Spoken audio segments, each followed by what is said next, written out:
स्नान कैसे होता है ये देखिए। अब एक बार डिप किया और ये डिजिटल स्नान इनका हो गया।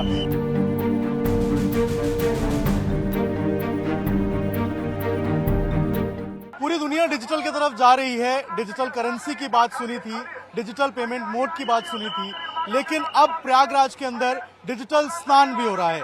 ये डिजिटल स्नान क्या है, हमारे साथ बात करने के लिए डिजिटल स्नान कराने वाले ही हैं।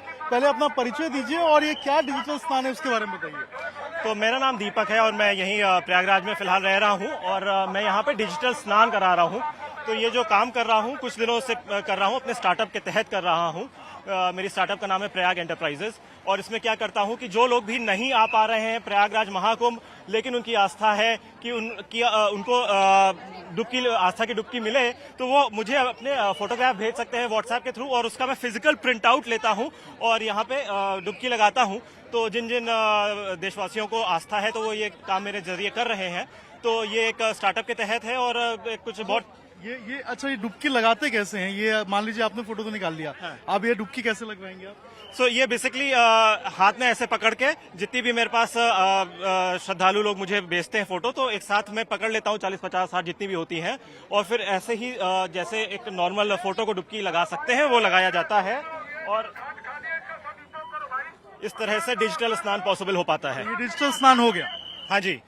तो ये आखिर इंस्पिरेशन आपको मिली कैसे कि भाई डिजिटल स्नान कराना चाहिए? ये कॉन्सेप्ट कहाँ से है? तो मैंने देखा कि देश में जितने प्रमुख मंदिर हैं, चाहे वो सिद्धि विनायक मंदिर हो बॉम्बे का, चाहे साउथ इंडिया में बड़े प्रसिद्ध मंदिर हैं, वो लोग ऑलरेडी ऑनलाइन दर्शन, ऑनलाइन डोनेशन, ऑनलाइन दक्षिणा कर रहे हैं।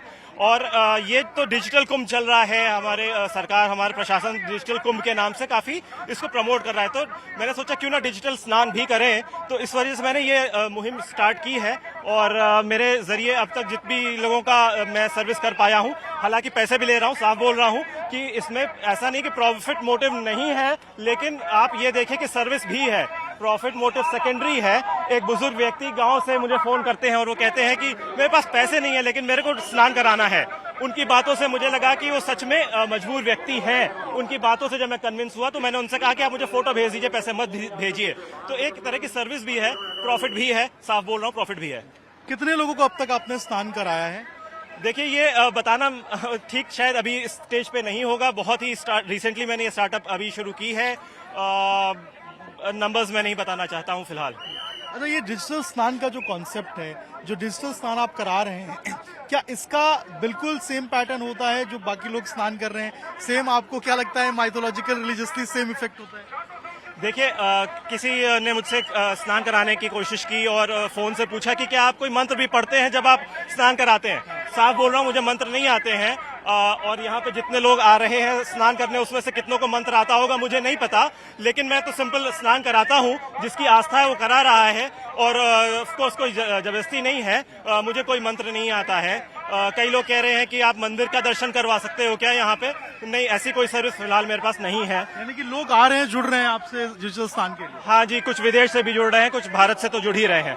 मतलब ये डिजिटल इंडिया की तरफ बढ़ता हुआ एक और कदम है डिजिटल स्नान। अब आप डिजिटल इंडिया के कितना सही है उसको बोलना मुझे नहीं पता, बट हाँ डिजिटल कुंभ से मिलता जुलता एक मुहिम है और मेरे जैसे 3-4 स्टार्टअप्स हैं यहाँ पे जो कर रहे हैं ऐसा। एक बार और स्नान करा के दिखाइए। ये देखिए, ये फोटो हाथ में लिया इन्होंने और डिजिटल स्नान कैसे होता है ये देखिए। अब एक बार डिप किया और ये डिजिटल स्नान इनका हो गया। तो डिजिटल महाकुंभ चल रहा है।